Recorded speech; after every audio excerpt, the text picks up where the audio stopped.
Muy buenos días, ¿cómo están?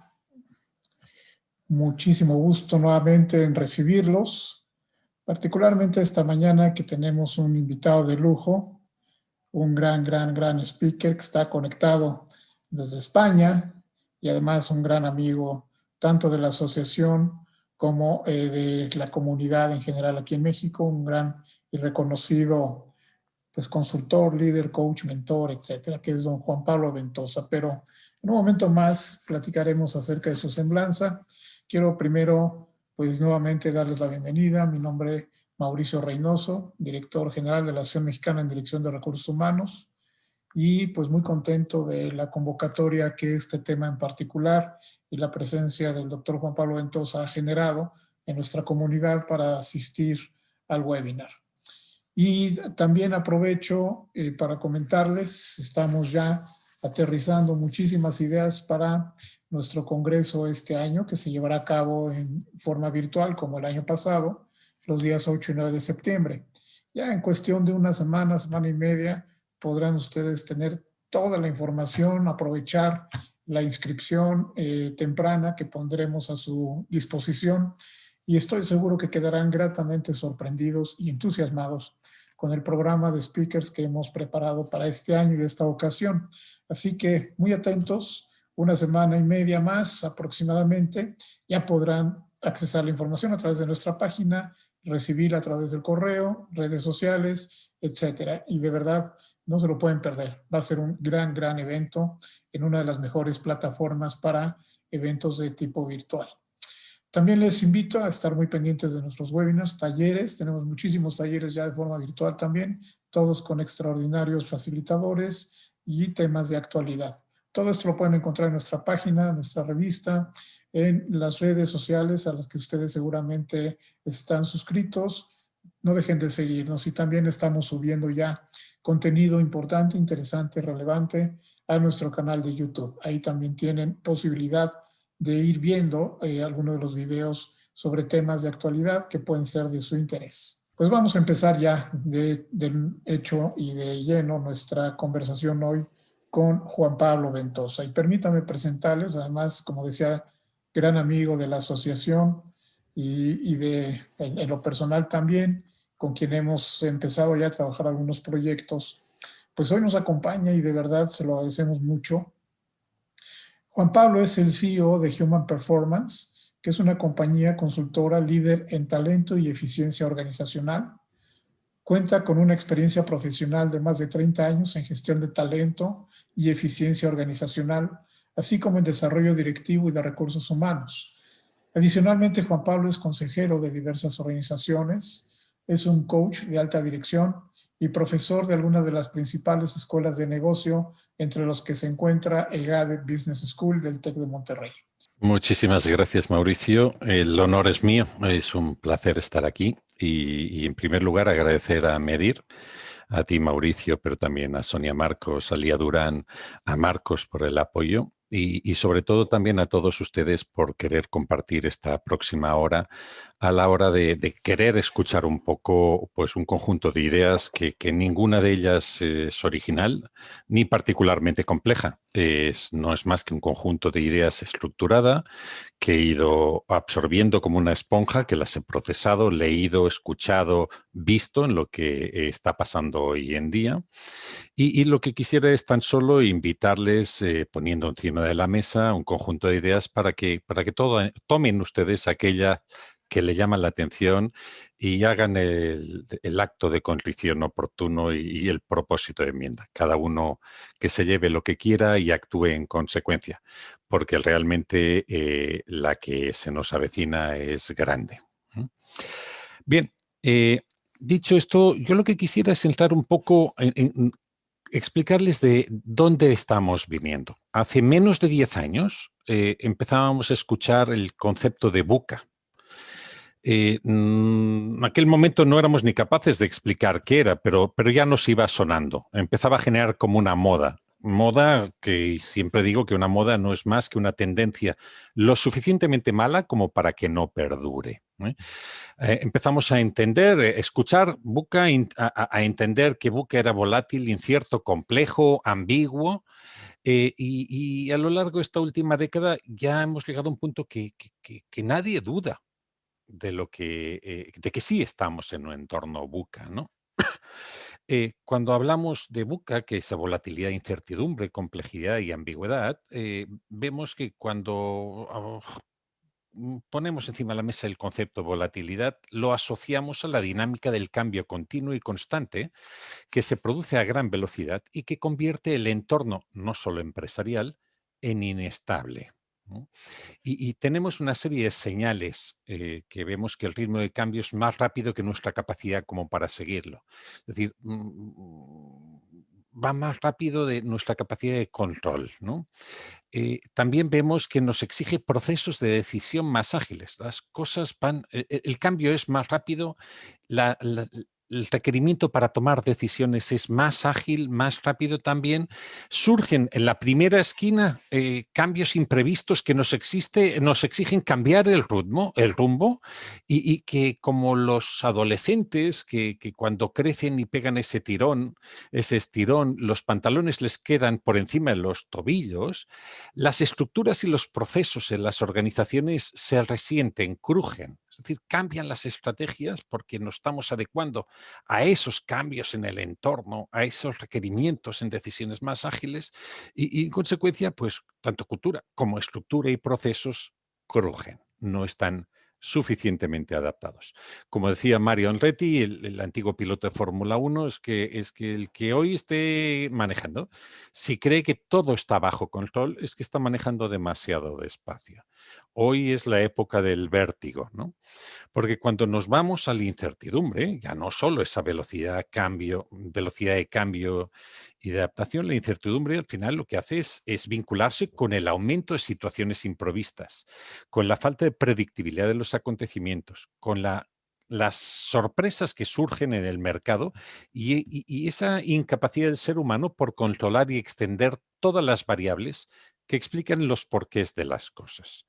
Todo esto, lo que combinado en la Thermomix, lo que hace es generar una dificultad a la hora de tomar decisiones y a la hora también de elaborar modelos de negocio.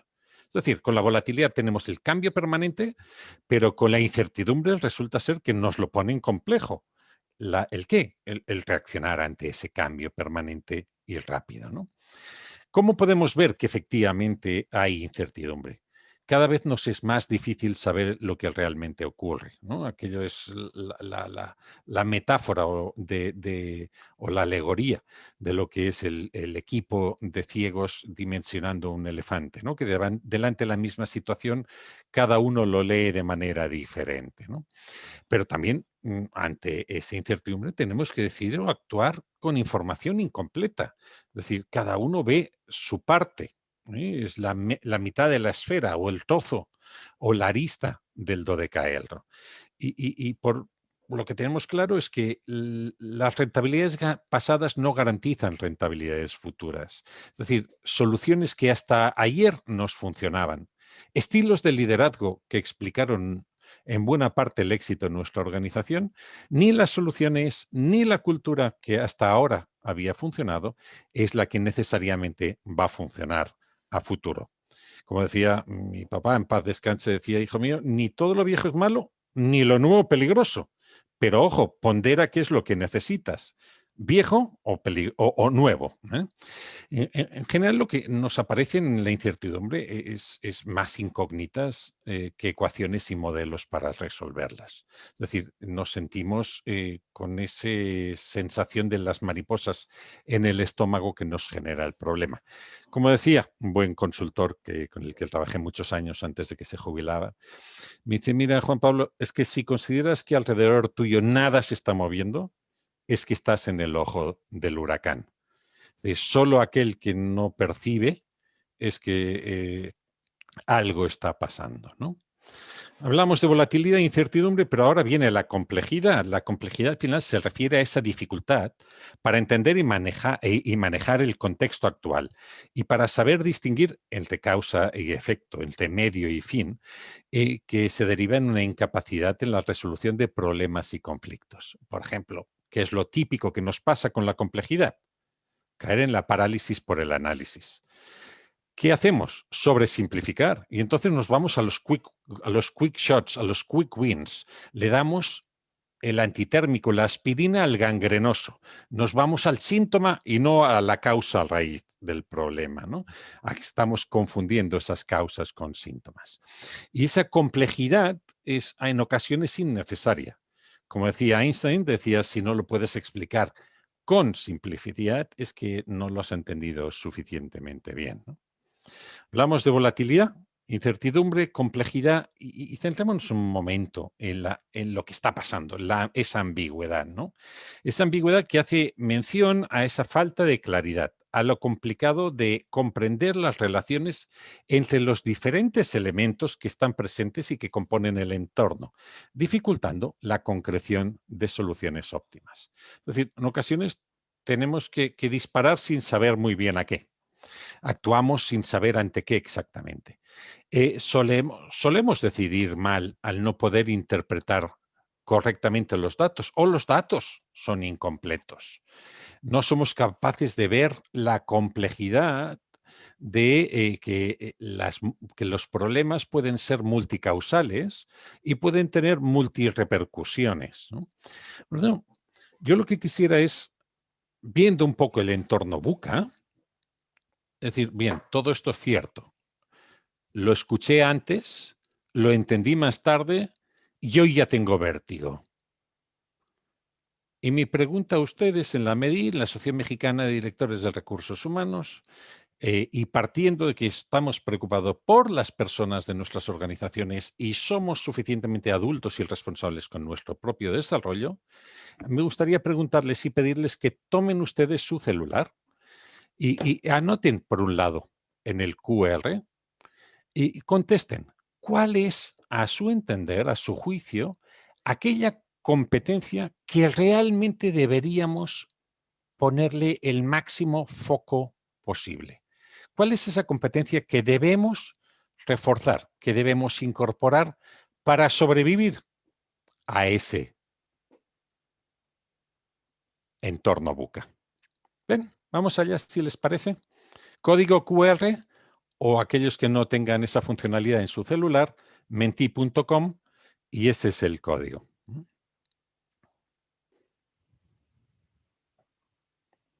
Bien, vamos viendo cómo aparece esta nube de puntos con lo que son las diferentes competencias que son percibidas.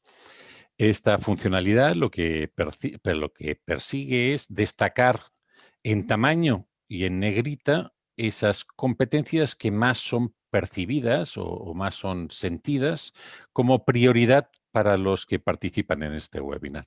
Sí parece que se ve adaptabilidad, flexibilidad, resiliencia en el sentido más amplio, agilidad, agilidad de aprendizaje, adaptación, transformación, integridad, muy interesante, inteligencia emocional, ¿vale? Pero tenemos agilidad de aprendizaje, adaptabilidad, flexibilidad.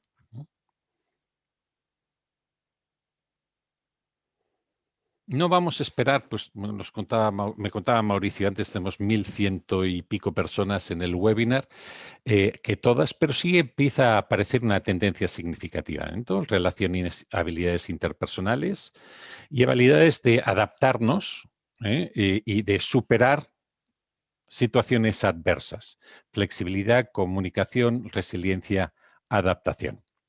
Veamos por un momento y si regresamos a la presentación. Muchísimas gracias por vuestras respuestas. Si estas son un poco las competencias que estamos viendo, en general no aparecen estas competencias en los modelos de competencias de nuestras organizaciones. De hecho, como dirían en Estados Unidos, estamos poniendo la escalera en la pared equivocada. Estamos desarrollando competencias que hoy ya nos damos cuenta que son otras las que necesitamos, que no tenemos demasiada idea de cuáles son esas competencias requeridas para afrontar el éxito. El éxito de cara a futuro o de cara a presente, porque realmente esta situación VUCA simultaneada con la pandemia nos ha convertido que el mañana es hoy. Yo, si quieren, les digo cuál es mi opinión. Y mi opinión es que la competencia de Learning Agility, que no es la única, me gusta mucho. Me dice agilidad y flexibilidad para aprender y cambiar. Es esa competencia que permite espabilarse y aplicar la intuición de manera inteligente para encontrar la solución donde se encuentre o para generarla, si es necesaria. ¿Eh? Es decir, lo que quiere decir es aprende lo que haga falta y busca la solución adecuada. ¿Vale? Sin embargo, hasta el momento no conozco ningún colega que me haya contado cómo desarrollar esta competencia. Como decía mi papá en paz descanse, hijo mío, que la vida te traiga muchos retos, muchos problemas y toda la capacidad como para solucionarlos, que te hará fuerte. La buena noticia es que el entorno en el que nos ha tocado vivir nos va a dejar muchas cicatrices. Y solo aquellos que nos preparemos, estemos comprometidos, seamos resilientes, seremos capaces de sobrevivir a este tsunami que nos ha tocado. ¿Bien? Pero me diréis, Juan Pablo, todo esto del VUCA está muy bien, pero what's in it for me? Y todo esto, ¿cómo me afecta a mí? Esto más que no es micro ni macro, esto ya es megatendencias, ¿no? ¿Qué tiene que ver el mundo VUCA? ¿Vale? Y yo les diría, oiga, que no es un tema del mundo VUCA. El mundo VUCA lo veníamos escuchando. Como dice el ingeniero Slim, esta no es una era de cambios, sino un cambio de era. Porque si hemos simultaneado una tendencia que era VUCA con una situación crítica que es la pandemia. Y la pandemia, con datos de este primeros de mes, de marzo, dice algo tan sencillo como que han habido 114 millones de infectados, de los cuales 70 millones se han recuperado y 2,5 millones de personas han fallecido, lamentablemente. Y yo recuerdo a Winston Churchill en la Segunda Guerra Mundial, que hablando de la complejidad en el campo de batalla, le decía a sus generales, oiga, yo de esto no entiendo. A mí háblenme claro. ¿Vamos ganando o vamos perdiendo? Y hoy esta situación es que cuando dicen que solo se han recuperado 70 millones, es que vamos perdiendo. Cuando hablamos de complejidad, que hay unos que hablan de muertos, otros de pesitos y otros de votos, es que hay un problema. Cuando hablamos de incertidumbre, es que hay un problema grave. ¿A qué me refiero? Me decían que hay verdades, mentiras y estadísticas.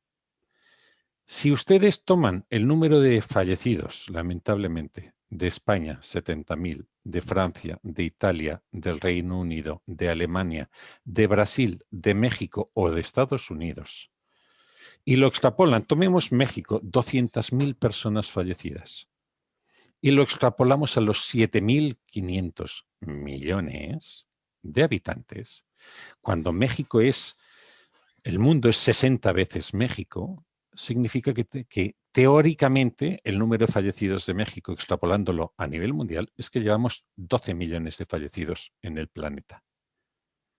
Y lo que nos espera. Tanto la dimensión del cambio es tremenda. Vivíamos una tendencia con el VUCA y una pandemia que es mucho más grave de lo que nos esperábamos. Por lo tanto, de momento vamos perdiendo. Pero no nos lo veamos de manera pesimista, porque nuevos problemas, nuevas soluciones. Miren ustedes, he tomado datos 2020-2021.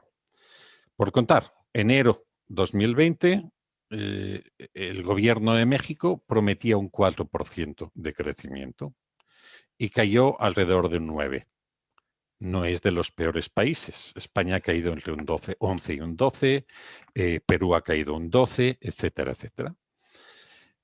Las perspectivas de crecimiento, promesas, porque no hemos jugado todo el año, que luego vendrán las rebajas, hacen pensar de que vamos a necesitar 2021, 2022 y 2023 solo para compensar la caída del 2020.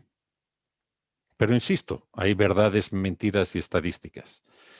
Me gusta decir, yo soy doctor en economía, pero no economista. Hay que jugar esto, pero lo que tenemos por delante es realmente desalentador en términos de crecimiento económico. Y ese crecimiento económico, cuando lo llevamos a nivel de desarrollo humano, también es espectacular, porque Naciones Unidas tiene un índice, que lo llama el índice de desarrollo humano, y ese índice de desarrollo humano no es más que un algoritmo que combina variables distintas, variables alrededor de 3 ejes, 3 factores. Primero, esperanza de vida. Segundo, educación ponderada. Y por último, el PIB por per cápita. Y la conclusión es que, uno, va a bajar la esperanza de vida a nivel global como consecuencia de esta pandemia. Dos, hay más fracaso académico, menos personas escolarizadas, baja la calidad educativa.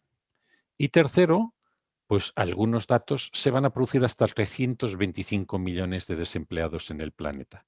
Por lo tanto, viviremos menos, seremos más incultos y más pobres, como consecuencia de la simultaneidad de lo que es, por un lado, la tendencia VUCA con lo que es el mundo de la pandemia.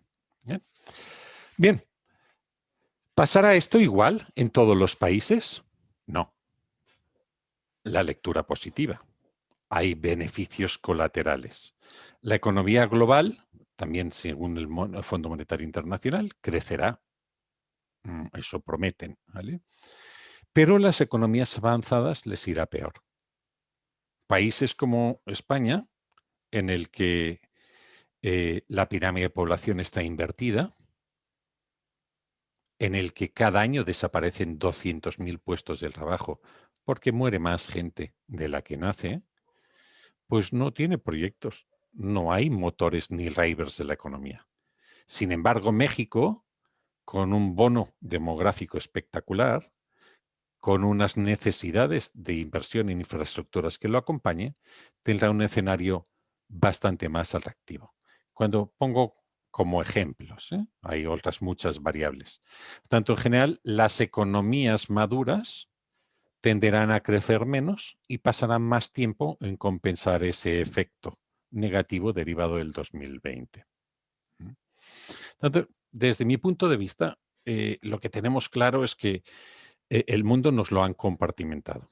Y si esto hubiera sido una tercera guerra económica, una tercera guerra mundial, pero de carácter económico, el impacto, más de 10 millones de muertos, 300 millones de desempleados, estamos hablando de un impacto brutal. Por tanto, tenemos muchísimas cosas por delante por hacer. Por tanto, tenemos VUCA, pandemia, pero ¿qué pasa en el mundo del trabajo, en el mundo del empleo?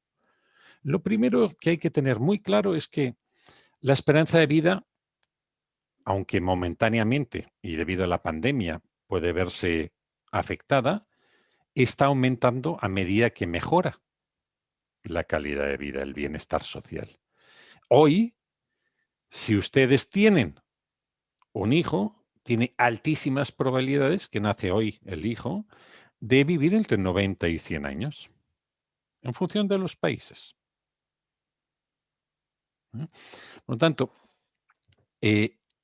eso se va a traducir en que la edad de jubilación va a ser mucho mayor y, en consecuencia, nuestras carreras profesionales van a ser más largas. Fíjese un dato, España, y perdón que cuente España. La edad de jubilación de 65 años se estableció en 1931, hace 90 años, cuando la esperanza de vida era de 61 años. Listos, ¿eh? Ponían la edad de jubilación para percibir el subsidio o la pensión, es decir, 4 años por encima de la esperanza de vida. pero la esperanza de vida se ha extendido, se ha alargado. Hoy en España ya la edad de jubilación es de 67. Estamos cumpliendo un periodo transitorio. Y ya nos están pidiendo, para sanear nuestras cuentas públicas, que estemos considerando aumentarla a 70 años. Por lo tanto, está claro, esperanza de vida más larga, edad de jubilación será más larga. Decían, y por lo tanto tendremos que trabajar más años. Esto que nos decía que antes que hay verdades, mentiras y estadísticas, esto es un libro publicado, se lo recomiendo, por Linda Gratton y Scott, de la London Business School, que todo esto nos afectará a muchas cosas, a la vida entre familia, porque conviviremos 4 generaciones, al momento de acumular riqueza, porque no siempre estaremos trabajando full time, tendremos que emprender, tendremos que capacitarnos o reactualizarnos, etcétera, etcétera. Hasta incluso nos cambiará la manera de relacionarnos entre nosotros, cuándo cultivar las amistades y demás. Por lo tanto, en general el empleo quedará muy afectado por el aumento de la esperanza de vida y el aumento de la edad de jubilación. Dicen Scott y Gratton que nos incorporaremos antes en el mercado laboral. Bien. ¿Por qué? Porque el sistema educativo será dual, será mucho más práctico. Y nos retiraremos más tarde, pero tendremos itinerancias, alternancias, donde en algún momento tendremos que salir del mercado y perderemos nuestro empleo y deberemos volver a capacitarnos, a lo mejor tomar una excedencia, una licencia durante un año para estudiar una maestría y volveremos a incorporarnos al mundo del trabajo como tal vez emprendiendo o trabajando como freelancers o en una comunidad de personas como en una red de colaboradores. Pero no va a haber el empleo tal como lo entendemos de manera definitiva.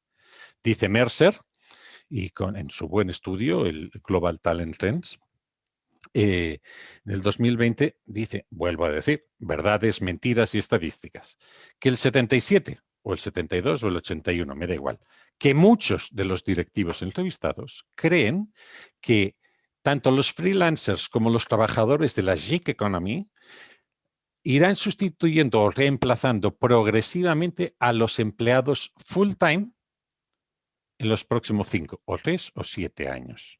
Lo que está claro es que a la velocidad que se están desactualizando o a la velocidad del cambio, la incorporación de nuevas competencias y habilidades, con la incorporación del upskilling y el reskilling, nos vamos a encontrar que tenemos gente que ya no nos sirve. Que ya no nos sirve. Y si tenemos un Estado que nos presiona y endurece la legislación laboral, iremos cambiando los contratos laborales por contratos de servicios. Y si el freelancer me lo prohíben contratarlo, lo contrataré en Guatemala o en Bangalore, en la India. Por lo tanto, está claro de que surge una inquietud.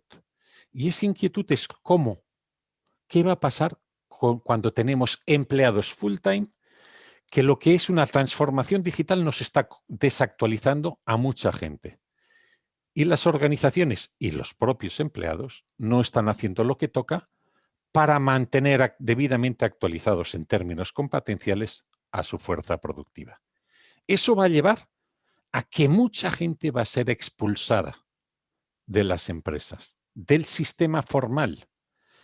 Y las empresas que estén preocupadas por la responsabilidad social deberán preocuparse porque sus propios accionistas no van a permitir de que, o sea, me contratas gente competente y una vez que dejan de serlo para el puesto, los expulsas. Los sindicatos no lo van a ver bien. El Estado no lo va a ver bien. Va a ser un problema que nos van a caer, pues ya lo verán ustedes posteriormente, decenas de millones de puestos de trabajo que van a desaparecer. Cuando hablamos de experiencia empleado, digo, la experiencia empleado será más larga a lo largo del tiempo, pero yo me voy a encontrar que no siempre voy a ir creciendo en términos de sueldo, ni siempre voy a estar trabajando en un contrato laboral. Me voy a encontrar que voy a pasar a emprender, a estudiar, me vuelvo a incorporar, a lo mejor formo parte de un proyecto con unos amigos y por lo tanto mi retribución y mi nivel de compromiso con los diferentes proyectos en los que quiera aportar mi talento van a variar a lo largo del tiempo. El concepto de job for life en una misma empresa o diferentes puestos en una misma empresa está extinguiéndose. Bien, y me dirán, bien, Juan Pablo, nos leemos el libro de A 100-Year Life, que se lo recomiendo, pero ¿esto qué tiene que ver con las organizaciones? Pues las organizaciones están viviendo cosas como un creciente aprecio por el tema de sustentabilidad. Es decir, los jóvenes, desde los fondos de capital riesgo, ya quieren invertir en organizaciones que están preocupadas por la sustentabilidad, que siguen los lineamientos de Naciones Unidas en Environment, Social and Governance. Pero esas empresas en las que invierten los fondos de capital riesgo exigen a sus proveedores ese alineamiento. Y el talento externo elige las empresas con las que quieren comprometerse. Y así, esto es una cadena que vamos a estar todos metidos. Obviamente, estas organizaciones cada vez van a ser mucho más flexibles. Las pirámides planas, las estructuras silares diluidas, mucho más alineados a cadena de valor. Y nos vamos a encontrar situaciones gestionando en base a proyectos con metodologías agile, nos vamos a encontrar una joven con 31 años dirigiendo un proyecto en el que tal vez esté como participante, como miembro del equipo de proyecto, el CEO de la compañía. Y esto que lo estamos empezando a intuir y lo estamos empezando a ver, va a generar multitud de cambios. Por ejemplo, ¿quién va a pagar el bono de la gente? ¿El superior jerárquico? ¿El cliente interno o el líder del proyecto? Cada organización sabrá. Pero luego veremos cómo la gente talentosa, comprometida, porque el resto que solo aporte manos está fuera de las organizaciones cara a futuro, elegirá o querrá elegir con quién van a trabajar. Y aparecerán conceptos tan válidos y tan poderosos como certificaciones de líderes, donde los líderes estarán certificados, pero no externamente, sino en función de sus métricas de talento, de cómo han cuidado, qué resultado tiene su encuesta de clima, cómo sube su gente, cuál es su tasa de rotación no deseada.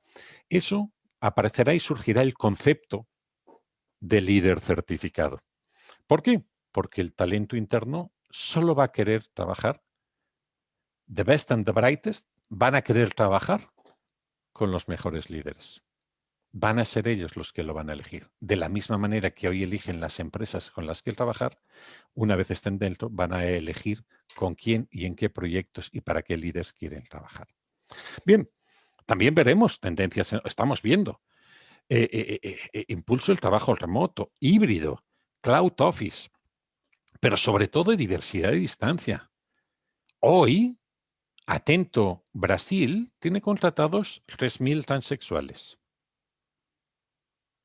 Y eso ha generalizado, ha hecho cambiar toda la cultura. Pero FEMSA México, desde que adquirió la operación de Coca en Filipinas, hará 5 o 7 años, con 22.000 personas, están trabajando a 14 horas de diferencia, en un idioma que no es el español, con una cultura filipina que no se parece a la mexicana, y a lo mejor en equipos de proyecto que están formados por filipinos mexicanos, hombres y mujeres, con diversidad de género, pero unos con contrato laboral y los otros son freelance o empleados de consultoras. Esa va a ser no ya la nueva normalidad, porque no es de normal para nosotros hoy, quien marca lo que es normalidad, sino esa nueva realidad. Y todo eso lo que va a poner es al empleado en el centro. Y nos vamos a preocupar por el Chief Happiness Officer, por el bienestar, por la ética, etcétera, etcétera. Bien. Más tendencias. Esa automatización y digitalización progresiva que expulsará a mucha gente. La racionalización, la toma de decisiones en base a analítica, ya sea big o small data. a predicciones, a perfiles, etcétera, etcétera. Pero, ¿qué me gustaría decirles? Primero, VUCA, pandemia, y esto lo que ha hecho ha sido transformar, acelerar la transformación digital. El COVID-19 nos ha traído esa transformación digital. Y yo les diría que como beneficio lateral o colateral, les diría que, en palabras de Arturo, el director del recurso, el Chief Human Resources Officer de Repsol, la petrolera, lo que dice que en nuestros planes de gestión de crisis nos habíamos centrado siempre en eventos como asuntos geopolíticos, terrorismo o problemas graves empresariales. Nunca consideramos una crisis en la cual los protagonistas fueran los empleados. El COVID-19 ha puesto a recursos humanos en el centro de las decisiones, porque ayuda a la alta dirección a entender la situación y cómo reaccionar. Esto mismo, si nos vamos a lo que es a Roberto, el Chief Talent Officer de Santander a nivel global, dice que no ha habido tiempos mejores para recursos humanos como estos. Temas como los del trabajo flexible, el reskilling o el upskilling o la transformación digital, si bien antes eran importantes, hoy son críticos. Por lo tanto, como decía Mauricio Reynoso en el Congreso de la MEDIR, decir, estamos sentados en la mesa. Nos hemos ganado un puesto en la mesa en la que se toman decisiones. Y lo importante es a no perderla. Nos toca conservarla. Pero ojo, que tenemos un largo camino por delante, ¿eh? Ha sido el bicho el virus, lo que nos ha dado la oportunidad. Ahora tenemos que mantenerlo. Y yo quiero llamarles la atención en base a este estudio de KPMG del año pasado, este Pulse. Decía que encuestaba tanto a los CEOs como a los directores de recursos humanos. Se les hacía 3 preguntas. Y decía, ¿consideras que recursos humanos ha liderado la respuesta en nuestra organización ante el impacto del COVID? Y ojo, los directivos de recursos humanos, con una falta de humildad destacada, creen de manera mucho más significativa que efectivamente nosotros hemos sido los líderes. Pero cuando te vas a preguntar a los CEOs, 14 puntos por debajo. Cuando les preguntan a los dos, ¿nuestra función de recursos humanos necesita ser completamente reinventada y transformada? Y el 79% de los CEOs decían que sí. En cambio, solo el 60% de los directivos de recursos humanos. Y cuando nos íbamos y decíamos, ¿qué tanto estás de acuerdo en que recursos humanos está aún lejos de ser un verdadero value driver? El 58% de los CEOs consideraban que todavía estamos lejos. Mientras que el 26%, solo el 26% de los directivos de recursos humanos. Eso lo que me hace pensar es que nadie les ha dado un feedback como Dios manda. Tenemos una mayor percepción, una mayor y mejor percepción de lo que somos y lo que necesitamos y lo que aportamos de cómo somos percibidos. Y eso no puede ser bueno a mediano plazo. Necesitamos esforzarnos por mantener la silla en la mesa de la toma de decisiones estratégica que el COVID nos ha otorgado. Bien, vamos allá, si os parece. ¿Qué es lo que necesitamos? Pues trabajar 2 cosas. Para aportar más valor tenemos que ampliar por un lado nuestras competencias y por el otro organizarnos mejor. Y vuelvo a decirles, ustedes como profesionistas en recursos humanos, díganme ustedes por un momento, ya que saben qué competencias necesitamos, piensen por favor. Y apelo a que reflexionen por unos segundos. ¿Cuánto tiempo?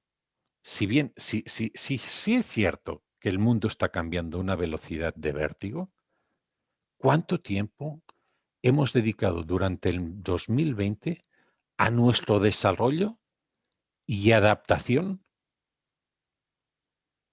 a ese entorno? ¿Somos o no somos consecuentes? Porque es que si la tasa de cambio externo es superior a nuestra tasa de cambio interno, estamos muertos, ¿eh? Podemos negociar la fecha, pero estamos fuera. Por lo tanto, si sabemos que eso es cierto y sabemos o intuimos cuáles son esas competencias, seamos consecuentes. ¿Cuántas horas? ¿Qué vamos a invertir? ¿A qué vamos a renunciar para hacer ese upskilling y reskilling? Les recomiendo un artículo en Harvard Business Review de agosto del año pasado. A mí todavía estoy interpretándolo. Habla de 21 nuevas profesiones de recursos humanos en los próximos 10 años. La verdad, la mitad no los entiendo.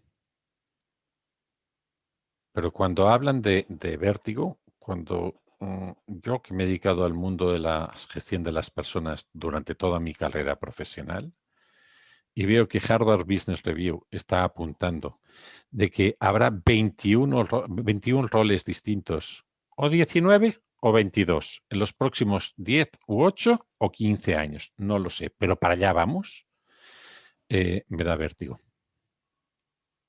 Así que, más que preocuparles, yo lo que quiero es sensibilizarles.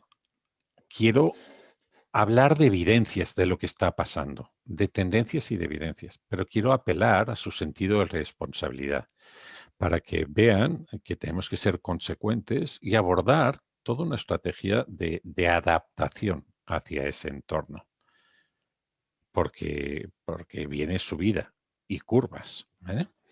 Y por eso dicen que consejos vendo y para mí no tengo, pero sí permítanme algunas recomendaciones, algunos tips, con la humilde modestia y que creo que para ustedes los dejo. El primero es que deberíamos adoptar lo que es la flexibilidad como principio del trabajo. Y cuando hablo de flexibilidad me estoy refiriendo a algo como evitar el café para todos. Pensar de que tenemos que intentar ser capaces de dar respuestas rápidas y por lo tanto simples, alineadas, integradas y enfocadas. Dos, hay que tener en mente el valor añadido como obsesión. Si trabajamos en la organización es porque tenemos clientes internos y tenemos que hacer nuestros sus problemas y preguntarles qué es lo que le quitan el sueño, entender sus KPIs, proponerles soluciones, gestionar sus proyectos y además demostrarles el valor que aportamos. Porque si no, eso será un buen negocio para las consultoras. Bien. Tercero, hay que empezar a movernos en base a hechos y datos, no percepciones. Como decía Tom Hacks, People Analytics sí, pero también Analytics for the People.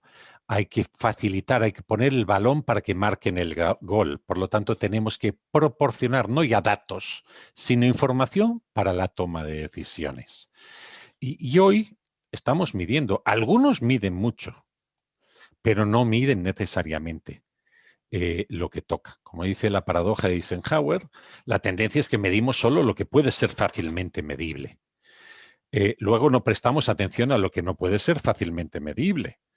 Y luego, si no puede ser fácilmente medible, es que ya no le ponemos foco ni atención.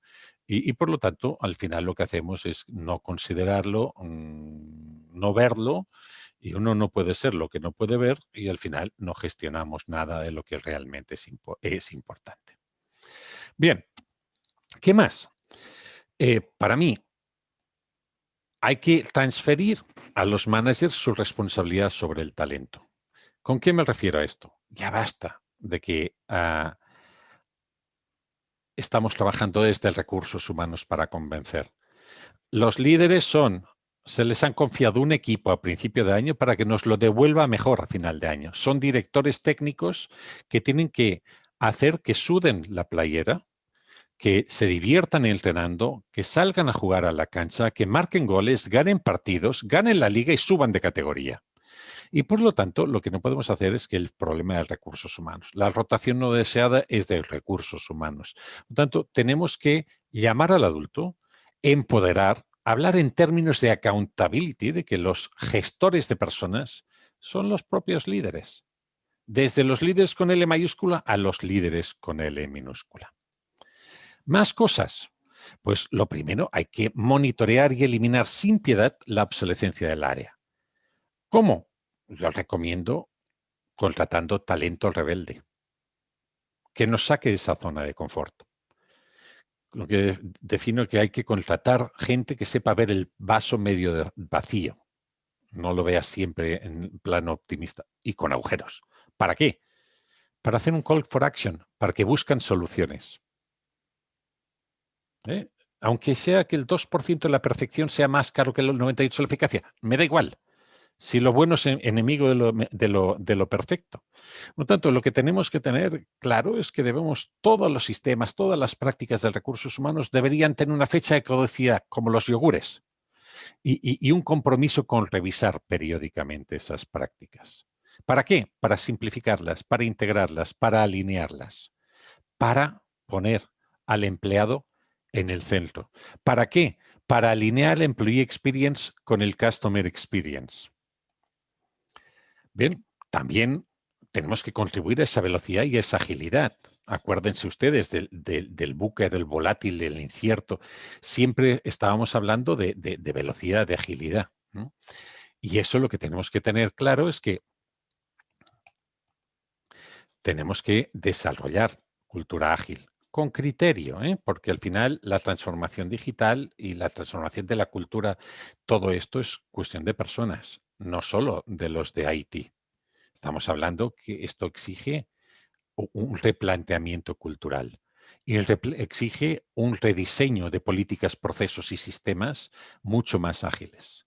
Pero tampoco caigamos en la moda, como me dijo recientemente un cliente. Hemos hecho un Assessment y Development Center con un proveedor por primera vez Agile. Y digo, a ver, eso me lo tienes que contar. Sí, en lugar de esperar a que tengan los informes, a la salida le dedicaban 5 minutos a cada uno y le decían más o menos cómo había ido. Ojo que no caigamos en las modas. Metodologías Agile están al servicio de una cultura ágil y están al servicio de una estrategia innovadora, transformadora, disruptiva. No podemos hacer la guerra por nuestra cuenta. Bien, hay que contribuir, y ya voy acabando, a la estrategia de nuestra organización, alineando personas con negocio, interpretando los resultados esperados y traduciéndolo en requerimientos de talento, incorporando best practices de talento y recursos humanos, haciendo benchmarking. Pero recuerden, benchmarking, otro mito. Hay que hacer benchmarking con la perfección, no con la competencia, por si no caemos en la autocomplacencia. Hay que desarrollar competencias digitales, el digital mindset, la toma de decisiones de otra manera. Hay que pensar actual y localmente. No hay políticas y procesos. Ustedes en México tienen, y digo ustedes, llevo México en mi corazón, de hecho soy el residente mexicano, pero ustedes tienen un verbo que me encanta, que es el de tropicalizar. Es decir, si pensamos que políticas, procesos y sistemas en una compañía multinacional global van a poder bajarse sin localizar, eso no. A diferentes unidades de negocio, culturas, países, zonas horarias, eso es imposible. ¿Bien? Por lo tanto, hay que ser capaces de diseñar una vez, pero ser capaces de adecuarlo a las necesidades reales del cliente. Y por último, hay que ver el mundo con los ojos de nuestros clientes, tanto externos como internos. Porque a los internos tenemos que poner una ventanilla única. Llevamos 25 años hablando, desde que Ulrich nos habló de los business partners, y todavía seguimos insatisfechos. ¿Por qué? Porque no actúan como consultores internos, ¿vale? Porque no tenemos una mentalidad transversal y porque seguimos más orientados a lo que es función que la aportación de valor. Dicho todo esto, yo no quisiera robarles más su atención y tiempo y dar un poco de turno de preguntas. El entorno, lo que nos viene, la que se nos avecina, no sé cómo lo llaman ustedes, pero yo a mis hijas chicas, cuando las llevo a la granja Las Américas, esos coches de choque, los autos de choque, ¿sí? Es decir, esto va de velocidad, ¿vale? Y de golpes para adaptarnos a lo que es este nuevo entorno, a la que se nos viene encima. Eso a nosotros nos va a exigir, como profesionales de recursos humanos, nuevas competencias, ¿vale? Y nueva manera de relacionarnos con nuestros clientes. De la misma forma, como personas y profesionales, nos va a exigir un cambio asumir la responsabilidad sobre nuestra propia carrera profesional. Por eso les preguntaba antes, ¿cuánto tiempo ustedes están dedicando a su actualización? Y recuerden que si la tasa de cambio externa es superior a la de adaptación interna, estamos muertos y es cuestión de fecha. Y eso es todo. Eso es lo que quería compartirles, provocarles un poco la reflexión y desearles que en este viaje que estamos emprendiendo todos llevemos el cinturón de seguridad bien puesto. Muchísimas gracias y un placer. Mencionaste algo sobre reskilling, upskilling, algo así. Te piden que si puedes ahondar un poco más sobre el tema, por favor. Yo diría que el upskilling y el reskilling hoy son conceptos de moda que unos están... Y les invito, tenemos publicado en el blog y estamos lanzando un pequeño ebook para situar conceptos y claridad. Para mí el upskilling y el reskilling no se centra en qué pasa con este puesto, si prepararme para... Perdón, en cristiano, como dice algún amigo, pero si esto no es más que el reciclaje profesional. Digo, no es así. El upskilling y el reskilling no es el reciclaje profesional para hacer lo que me toca en mi puesto de una manera diferente o para prepararme para un nuevo puesto en mi organización. El upskilling y el reskilling es un ejercicio de responsabilidad social y organizacional, así como personal de cada una de las personas que forman parte de la organización, en entender hacia dónde va esta organización. ¿Qué va a pasar? ¿Qué puestos van a desaparecer? ¿Qué puestos van a seguir existiendo, pero haciendo las cosas de una manera diferente? ¿Qué puestos nuevos van a surgir? ¿Vale? Y a partir de aquí, ¿qué va a pasar con mi puesto? ¿Qué hago yo para seguir siendo un aportador de valor en mi organización? Porque si la organización no me muestra el camino o no me provee el gimnasio para que yo haga la musculación, tarde o temprano, como el cuerpo humano, cuando se le clave una pequeña astillita de madera, quedaré expulsado. Y esto, cuando se produzca muchas veces en la sociedad, será un grave problema para los estados. Por lo tanto, upskilling y skilling, en términos del reciclaje, lo que deberíamos pasar es llamar al adulto, a cada uno de los empleados, a cada uno de nosotros, y decir, oye, ¿tú sabes hacia dónde va tu empresa? ¿Y qué va a pasar con tu puesto de trabajo? Les sugiero el libro de Andrés Oppenheimer, Sálvese quien pueda, que explica las profesiones principales, cuáles van a ser su evolución, cuál está siendo y qué va a pasar con los médicos, con los abogados, con los contadores, con los auditores, con la hostelería, de manera que podamos verlo. Pero lo que hace falta es que seamos responsables y protagonistas de nuestro propio desarrollo, pero enfocados en hacia dónde va mi organización. Por lo tanto, upskilling y reskilling es una necesidad de actualización para mi puesto o futuros puestos, pero dentro de un contexto organizacional de cambios, de transformación estratégica. ¿Cómo recomiendas fortalecer la adaptabilidad? Creo que es interesante y con esto cerramos. ¿Cómo creo que se puede fomentar la adaptabilidad? Es la pregunta del $1.000.000. Desde la humildad.